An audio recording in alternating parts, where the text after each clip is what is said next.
Universidad Central, independencia, pluralismo, compromiso. Presenta Actualidad Central, discusión abierta.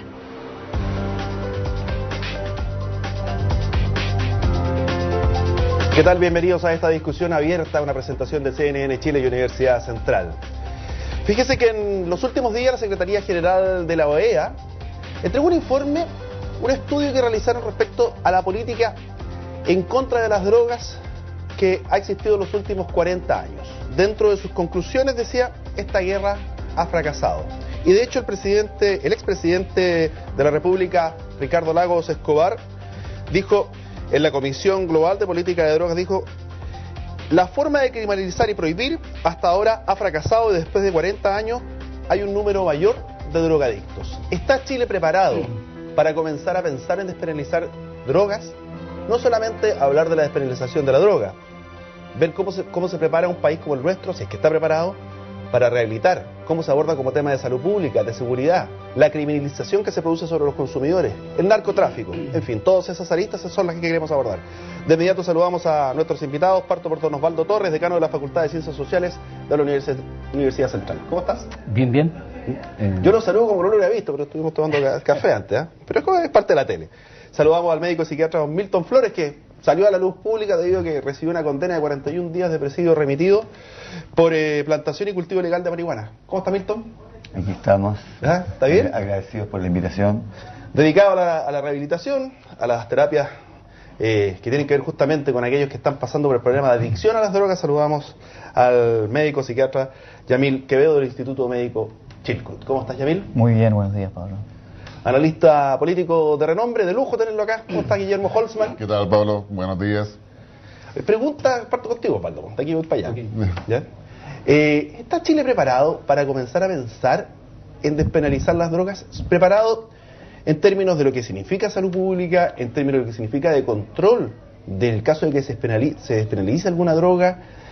En fin, todas las aristas que involucra el hecho de despenalizar una droga blanda, dura, la que sea.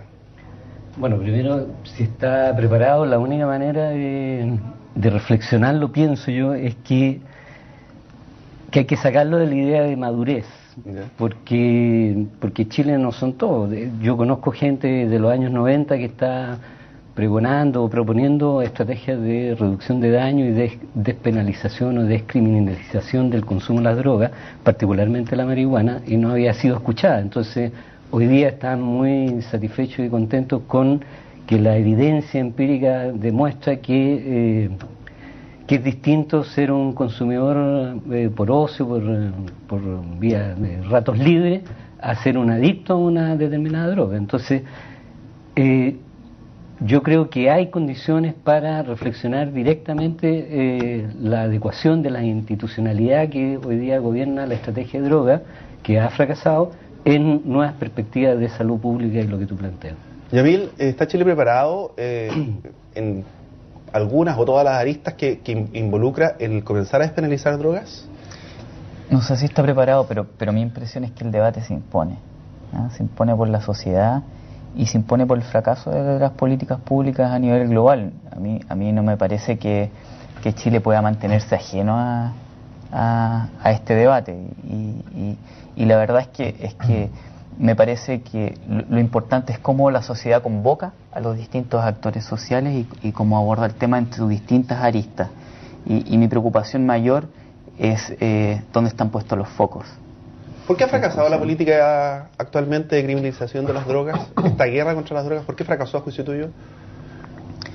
Yo pienso que tiene que ver con paradigmas y también tiene que ver con simplemente con mirar los datos.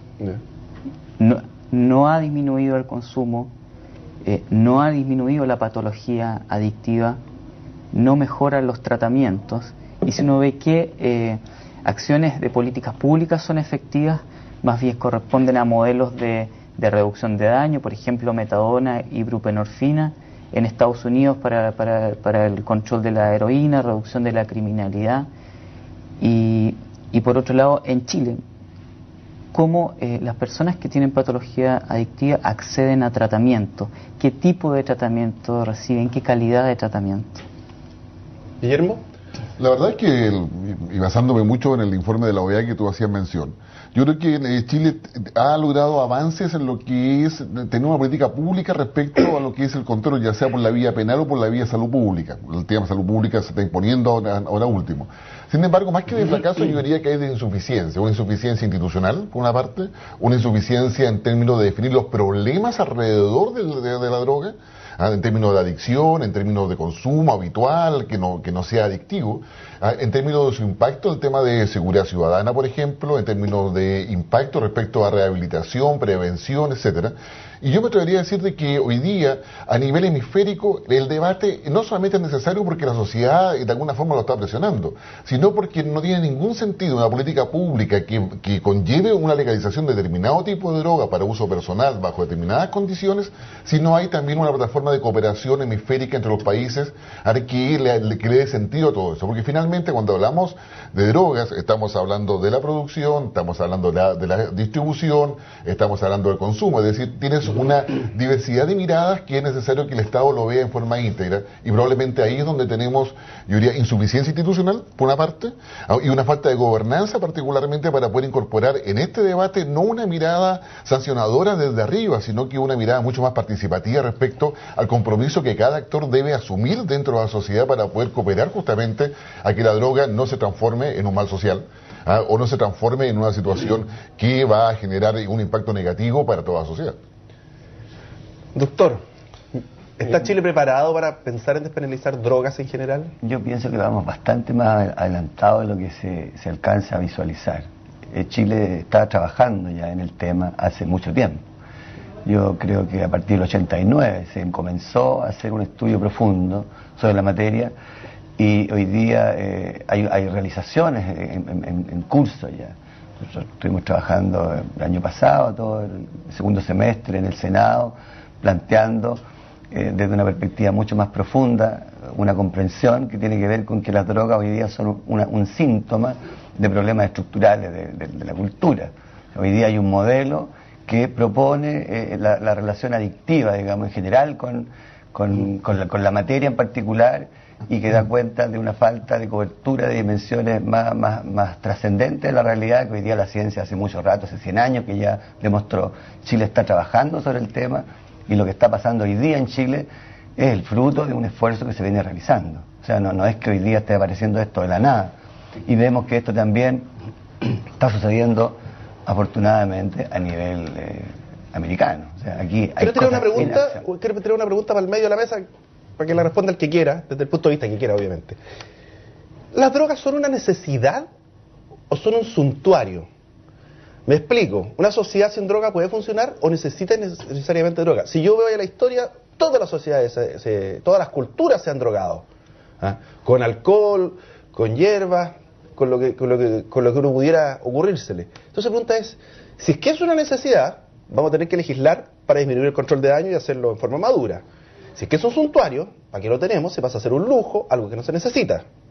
Esa es mi pregunta, profesor. Sí, ahí, primero una cosa acerca de lo que tú planteabas antes. Se me hace la idea de si estamos o no preparados, era como la discusión de los años 80 en Chile, si el país estaba preparado para llegar a la democracia. O sea, la gente puede madurar en la medida en que ejerce las responsabilidades que tiene que tener. Entonces, con el tema de la droga es relativamente lo mismo. O sea, es un hecho la causa de que, como tú dices, la droga existe, y existe desde tiempos milenarios, y los mapuches tenían determinadas drogas, los incas también, etcétera. Lo que ocurre es que las características del consumo de hoy es un proceso de industrialización de distinto tipo de drogas que comienzan a ser un negocio para el desarrollo de una economía informal, una economía negra que se transforma finalmente en una distorsión del crecimiento y del desarrollo de nuestros países. Guillermo, Mujica en Uruguay no tuvo piso político para poder despenalizar la marihuana. No, pero abrió un debate lo suficientemente amplio que duró más de 7 meses en la práctica, desde que lo propone hasta que en una propuesta bastante osada y después en el Parlamento con un debate que lo cambió casi radicalmente el proyecto que presentó, pero que en definitiva yo creo que va en el camino correcto en términos de colocar el tema en el debate, se atrevió, colocar el tema en el debate, y cada sociedad tiene que enfrentarlo de forma distinta, es decir, no hay un modelo único para enfrentar el tema de la adicción a las drogas. Holanda lo tiene de una forma, incluso en Estados Unidos varios estados lo han enfrentado de forma distinta, acá en América Latina distintas fórmulas, porque hay un tema de cultura por otra parte, o sea, el tema de la droga tiene que ver con la cultura de la sociedad y la evolución de la sociedad. No es un tema solamente, yo diría, económico. Finalmente, como bien se decía, claro, la industrialización lo coloca en un plano económico, pero en definitiva, yo diría, cuando uno parte con el tema de la droga, parte con una cosa que es cultural. El tema es cómo esa cultura no se va a desviar hacia un sentido que va a ser nocivo para la propia sociedad. Mira, el presidente Calderón en 2006 comenzó su guerra contra las drogas. Fracaso rotundo. 60.000 muertos. Claro. Entonces, pero eso es narcotráfico. Claro, pero que se habla de guerra contra las drogas y se generaliza. Entonces, y también dentro del narcotráfico incluye las drogas llamadas blandas, para ello. Quizá me parece a mí importante profundizar un poco en la comprensión, la funcionalidad de la droga. O sea, hoy día la droga tiene una funcionalidad, primero para atender intereses económicos de gente que se lucra con la debilidad humana, o sea, ¿cierto? Es una de las industrias más que enriquece a mucha más gente y que la enriquece de manera, como ustedes saben, a través de la cosa clandestina, por un lado. Pero por otro lado, siempre la droga ha estado asociada a la búsqueda de la trascendencia, a la búsqueda de... Y ahí hay que entrar a distinguir la categoría de las drogas, porque hay drogas que tienen un mecanismo de acción que permiten aliviar tensiones, como el alcohol, que es lo que hace, ¿cierto?, es buscar frenar el control para que la gente pueda desahogarse y se obtienen catarsis transitorias, y que finalmente es la única respuesta que a veces las personas tienen para poder experimentar momentos con alto costo. Y hay otras drogas que tienen otro efecto, como la expansión de la conciencia, que permiten contener caudales en cauces más amplios, que también son respuestas que son muy necesarias y que a veces son urgentes.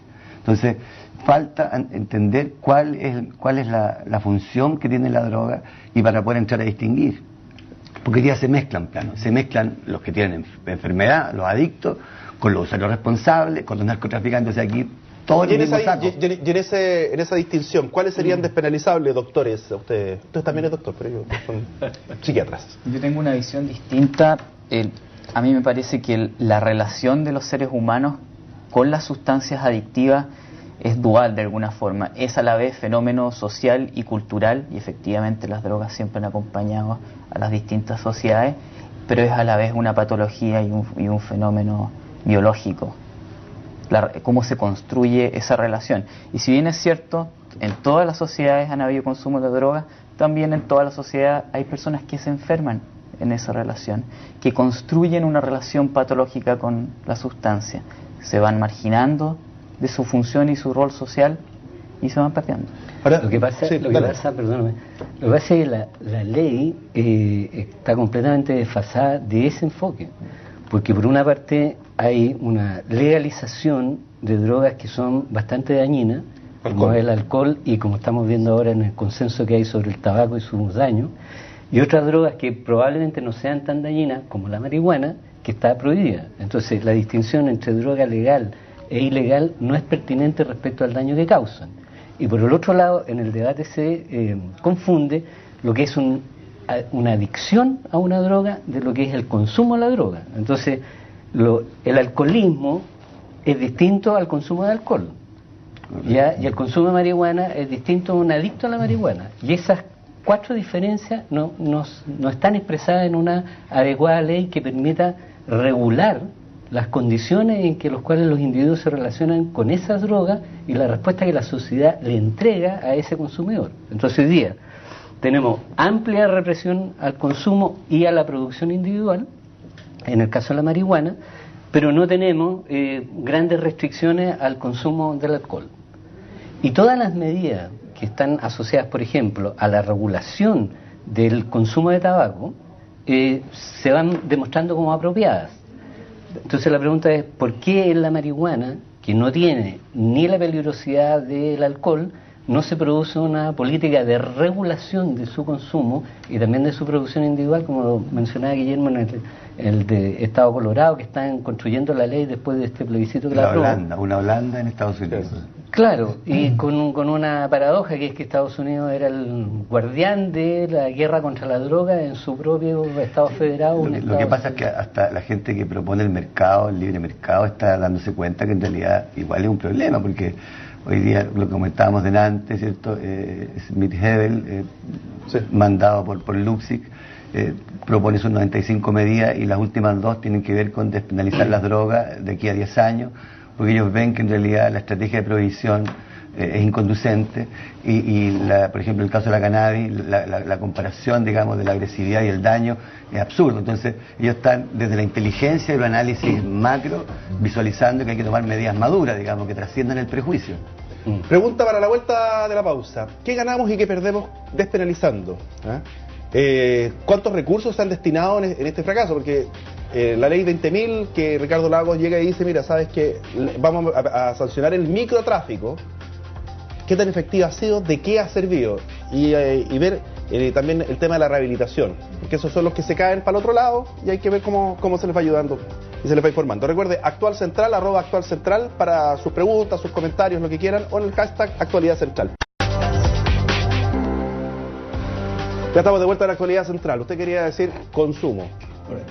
Nosotros promovimos una campaña en Chile, Yo Firmo Cannabis, donde 17.000 ciudadanos firmaron virtualmente declarando el uso responsable de cannabis, y otros 1.000 firmamos en notaría. Y esa campaña se está extendiendo a nivel americano, aprovechando y sincrónico con lo que está pasando en la OEA. Hay personas que reconocen, y con todo lo que se pueda mejorar, pero que tienen un uso incorporado a sus proyectos vitales de cannabis. Eso es una realidad. Hoy día en Chile las estadísticas hablan de incluso hasta 1,5 millones, 1.600.000 usuarios, del cual seguramente un porcentaje tiene que tener problemas, seguramente, pero hay un porcentaje en Chile significativo de personas que utilizan. Nosotros, como equipo de investigación, utilizamos cannabis y otros enteógenos para potenciar las destrezas en el plano meta. O sea, hay mucha gente que está utilizando eso, y eso es algo que no se quiere y que no está incluido en el documento de la OEA. La OEA habla de los enfermos y del narcotráfico, y soslaya o muy de pasadita habla de la existencia de ciudadanos que están necesitando un respeto, y por eso nosotros hicimos el juicio, porque por ahí estamos reivindicando que hay derechos esenciales en donde uno tiene la libertad para optar qué herramientas usa para cultivar su espiritualidad, su conciencia. Eso es algo que está pendiente, que no se ha tocado, y que creo yo que es fundamental tocar, porque se están violando sistemáticamente derechos humanos esenciales en Chile y en toda América. Guillermo, es un tema. costo. El costo, yo diría, diferenciaría primero lo que es el costo de luchar contra el narcotráfico, los carteles de droga y todo lo que es el problema de la distribución, tránsito, producción, ¿no es cierto?, al consumo. Yo creo que hay un costo donde el Estado tiene que tener políticas públicas muy concretas desde el punto de vista de seguridad para poder mitigar todo eso y evitar que recibamos acá en Chile todo lo que está pasando en otros países, o finalmente el crimen organizado tenga un espacio de libertad para poder actuar. Yo creo que ahí hay un tema. Pero el otro costo es que cuando queremos sancionar o perseguir a aquellos que producen droga, en la práctica el Estado tiene una plata, digamos, definida. Pasa a ser mucho más complejo si uno empieza a mirar el tema, digamos, ¿qué pasa cuando a ti te llevan detenido? ¿Cuáles son las medidas que la Fiscalía o el sistema judicial tiene? Si vas a la cárcel, a esa persona hay que mantener en la cárcel. Pero si la quiere rehabilitar, tiene que tener, digamos, mecanismos para poder rehabilitarla, y instituciones capaces de hacer eso, dentro de un concepto de Estado. Pero a su vez también, si tú quieres, digamos, seguir en términos de poder disminuir, digamos, hacer una labor educacional, tienes que hacerlo. Si lo vas a considerar un tema de salud pública, también tienes que tener recursos para eso. Entonces, ¿tiene el Estado de Chile la capacidad para poder coordinar a distintos entes que normalmente actúan en forma compartimentada o sectorial? Yo creo que hay una debilidad, y el costo en consecuencia se eleva, digamos, exponencialmente, porque cada uno quiere hacer lo propio, claro, pero no hay un resultado. Y por último, cuando uno habla de costo, también tiene que ser capaz de evaluar. O sea, Chile es reconocido incluso en el informe de la OEA porque ha avanzado en algunas cosas. Pero también yo creo que la sociedad necesitamos saber cómo ha avanzado y cómo se hace esa evaluación. O sea, transparencia, accountability son elementos esenciales de la gobernanza que también deben aplicarse al tema de drogas. Yamil, ¿cuál era su tema? Foco. ¿Dónde Foco. está puesto el foco en la discusión? La posibilidad de una despenalización de la marihuana no resuelve el problema de la adicción, no resuelve el problema de las consecuencias negativas de las sustancias. La posibilidad de la despenalización, la discusión puesta en el tapete, yo creo que es una posibilidad para la sociedad chilena de discutir profundamente respecto del consumo, respecto de la relación de las personas con las sustancias. No da lo mismo la sustancia, pero ciertamente no da lo mismo la persona y el contexto. No es lo mismo la discusión en torno a la marihuana de universitarios o profesionales que la discusión en torno al uso de marihuana en poblaciones de niños y adolescentes, de gente en riesgo social, de personas con vulnerabilidad psiquiátrica. No da lo mismo. Osvaldo. Mira, yo quiero hacer una conexión, porque me interesa la política pública en este tema. Primero, yo no estoy ni a favor ni en contra de la legalización. Me parece que lo que hay que discutir es regulación, y la universidad es una universidad pluralista e independiente, no es controlada por ningún grupo económico o religioso, por lo que estos temas se pueden discutir y conversar con absoluta libertad. Eso para aclarar de repente cuál puede ser una postura que me parece que es adecuada, por lo menos en lo personal, que es la regulación de este tipo de aspectos, porque no está solo asociado con las consecuencias hacia cada una de las personas que pudiera tener genéticamente o no una cierta carga a la adicción, sino que tiene que ver con nuestras instituciones democráticas, tiene que ver con los estragos que desarrolla en los barrios de Santiago o de otras ciudades del país. Entonces, en concreto, yo reviso la misma encuesta de Paz Ciudadana, dice oferta programática del SENDA, que es nuestro principal organismo de la prevención y rehabilitación en droga. Programas de tratamiento a condenados en medio libre y medio privativo de libertad. 450 millones de pesos. Ni $1 millón. 450 millones de pesos. Me voy a evaluar qué es lo que es el gasto en seguridad y justicia, que no está solo asociado al combate de droga, pero que está asociado, digamos, a uno de los elementos que estamos discutiendo, que es la criminalización de la droga. Por una parte, de los detenidos por droga, el 66% es por porte. Que uno podría decir que es porte para el consumo o no, no se sabe porque queda al arbitrio del juez después de terminarlo. Correcto. Porque el porte para consumo es del 23%. Y el gasto en seguridad, y con esto termino, son 2.410.441.767 pesos. 2.400 contra 450 millones. Creo que eso habla del estado de distorsión en el cual estamos discutiendo. Víctor, tienes 20 segundos a la cámara 4. No te pases de los 20, por favor. Agradecimientos. Yo quiero agradecer a la Defensoría Pública por la postura. Nosotros hemos estado tratando de provocar alguna impregnación de una mirada distinta, y la Defensoría Pública se ha impregnado de la defensa de derechos, de la protección de derechos. Al Colegio Médico, que ha hecho un esfuerzo que no ha sido fácil, entendemos, el doctor Pari y Sergio Sánchez ahí, ellos publicaron un libro, el Colegio Médico, en donde ellos están planteando el asunto, y a un montón de ciudadanos, personas que han salido a la cara en este último tiempo, agradecerle, gente que ha estado trabajando y que ha estado dispuesto a alinearse en un proceso en donde todos estamos evolucionando hacia una comprensión más profunda de lo que es este fenómeno. Guillermo, 20 segundos, sin pasarse, estoy con la guillotina encima.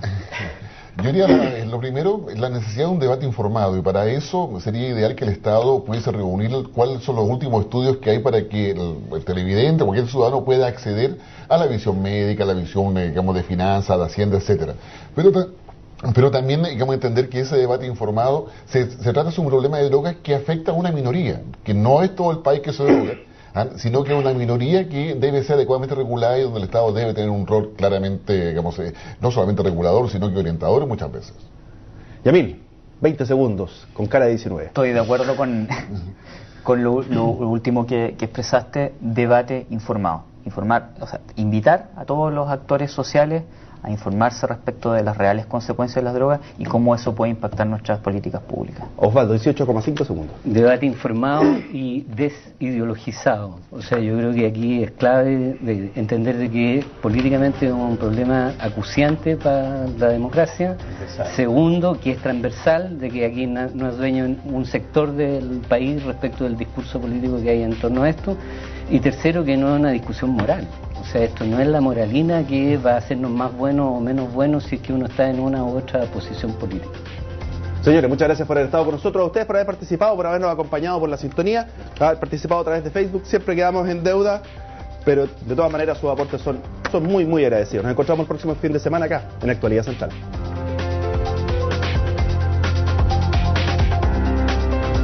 Universidad Central. Independencia, pluralismo, compromiso. Presentó Actualidad Central. Discusión abierta. Bien, y ya estamos de vuelta. Nuestro debate, nuestra conversación es: ¿está Chile preparado para despenalizar droga? Yamil, tú recibes y tú atiendes a la gente que viene con daño. Entonces la pregunta es, bueno, ¿quiénes son los que se exponen a caer en el exceso y terminar como adictos?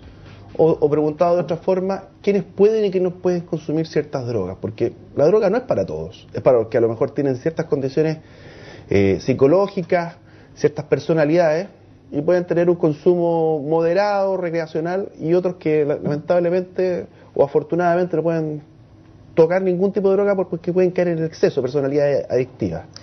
Exactamente, y hay una distinción extremadamente importante que es, para poder entender la relación del sujeto con la sustancia, no podemos pensar en términos si una droga es buena o mala o mejor que otra. Yo no estoy de acuerdo con el concepto de drogas blandas o duras. Para poder entender eso hay que entender tres partes: el sujeto, la sustancia y la circunstancia, o el ambiente o el contexto. La combinación de esas es lo que genera patología o no. El cerebro no distingue el estatus legal de la sustancia. Yeah. No distingue eso, no es capaz de distinguir. Alrededor del 40% de la vulnerabilidad a desarrollar una adicción es de origen genético. ¿Hay personalidades adictivas? Hay personas susceptibles de desarrollar la patología, más vulnerables. Pero si esa persona no tiene acceso a la sustancia, no va a desarrollar la enfermedad. Y eso corresponde a una predisposición genética, a rasgos de la personalidad, a interacción con el ambiente temprano. Ahora, tú que atiendes pacientes que son adictos, ¿estás a favor o en contra de la despenalización, en este caso, de la marihuana? No quiero quedarme pegado en el tema de la marihuana porque es uno de los tantos temas que queremos abarcar.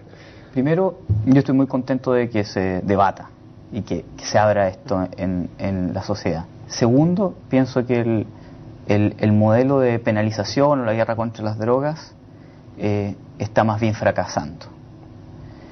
Ahora, a mí lo que me preocupa es dónde se ponen los énfasis en la discusión.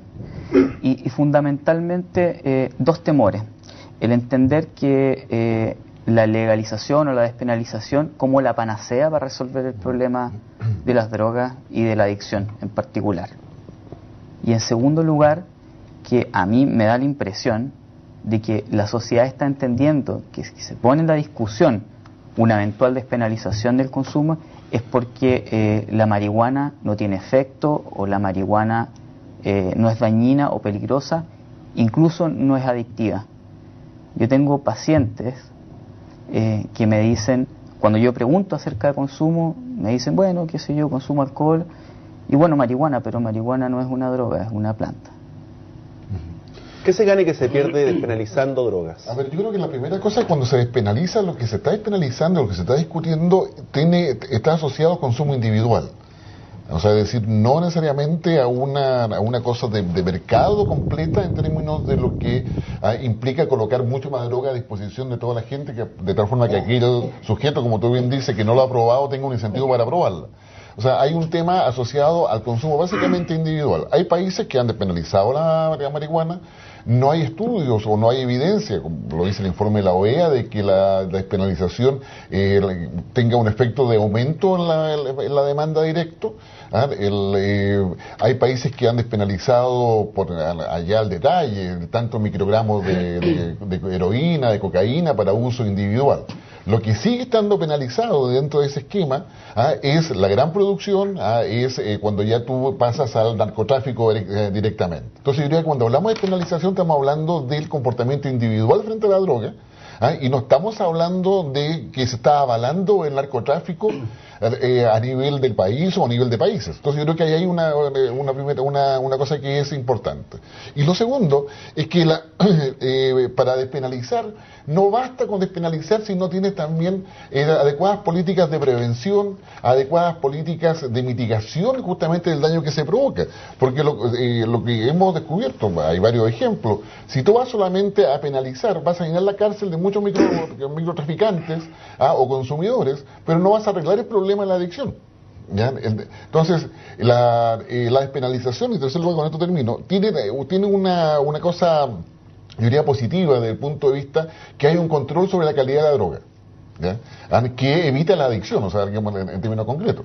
Porque como todas las cosas ilegales, que pasó con el tema del alcohol hace muchas décadas atrás, finalmente terminan dándote, digamos, colonia, qué sé yo, como con saborizante, digamos, y no es ningún tipo de licor.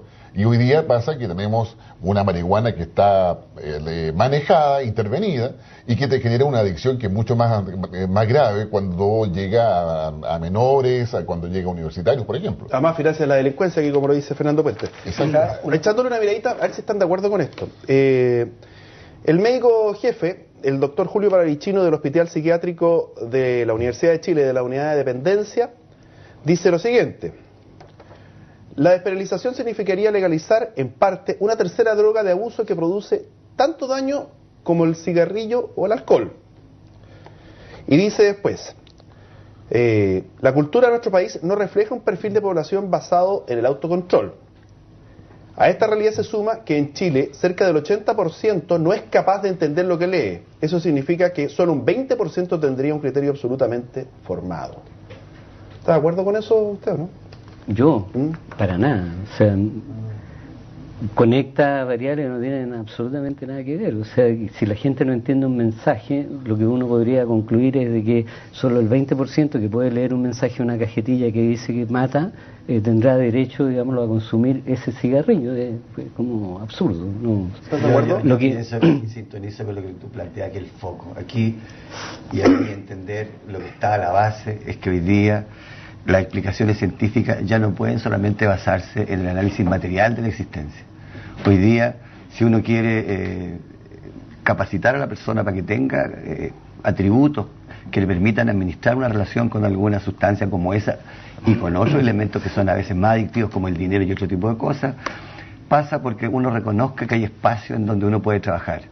Hay universidades como la UFRO que está habilitando en metacompetencia a los responsables que trabajan en el Sename. O sea, existe hoy día un espacio que es susceptible de reconocer y donde en ese contexto hay sustancias como la marihuana que efectivamente abren a través de una utilización conveniente la expansión de la conciencia y logran instalar la posibilidad de cristalizar identidades trascendentes en el sujeto, y eso hoy día es científico. O sea, no es una volada, digamos, sino que es lo que toda persona que usa cannabis experimenta una expansión y una percepción amplia que incorpora otra información. En ese espacio uno puede entrar a habilitar y desarrollar atributos de otra categoría, metacompetencia, que le pueden permitir a un sujeto los resultados más eficientes en adicciones, porque una cosa es trabajar con las adicciones para dejar al sujeto en abstinencia. Correcto. Y otra es liberar al adicto y recuperar un grado de libertad para el sujeto. Y los resultados más significativos que yo conozco están en los trabajos que hace el doctor Mafit en Taquihuasi, donde usan metodologías chamánicas para poder generar experiencias de otra categoría en los sujetos, que en la psicoterapia no hace eso. Busca que el sujeto tome conciencia, que se dé cuenta, que esté más despierto. Y eso habitualmente se vincula al trabajo en un plano meta, en un plano espiritual de la existencia, que está además garantizado en el artículo primero de la Constitución. El artículo primero de la Constitución habla de la dimensión material y espiritual de la existencia. Letra muerta. Osvaldo, antes de irnos a la pausa, ustedes también tienen en la universidad, no quiero dejar pasar la oportunidad, diplomado. Sí, hay uno. Sí, explícamelo tú. O sea, desde hace 12 años hay un postítulo sobre reducción de daño en pero además se hace formación técnica en eso a monitores de sectores populares, y hemos tenido una recepción bastante importante. Es reconocido además como una contribución que la universidad hace hacia la sociedad respecto de las posibilidades de otras estrategias más allá de la represión y la criminalización. La Universidad Central, la Escuela de Psicología, estuvo participando de un estudio en La Reina. Exacto. Y habían alumnos de psicología que hacían su práctica. La Central, desde el 92 que está en esa estamos, pero fíjate que a mí me preocupa porque... Muy bien, pero en este encuentro internacional que se hizo el jueves y viernes, donde estuvo el expresidente Lagos, salió una denuncia de una comunidad terapéutica de Padre Hurtado que decían que los métodos de control sobre la abstinencia a adicciones que se desarrollaba ahí son brutales. O sea, lindan con la tortura. Echemos a la rehabilitación a la vuelta. Y ya volvemos. Les voy a leer algunos Twitter que estoy debiendo. Estoy en deuda con ustedes, así que ya volvemos.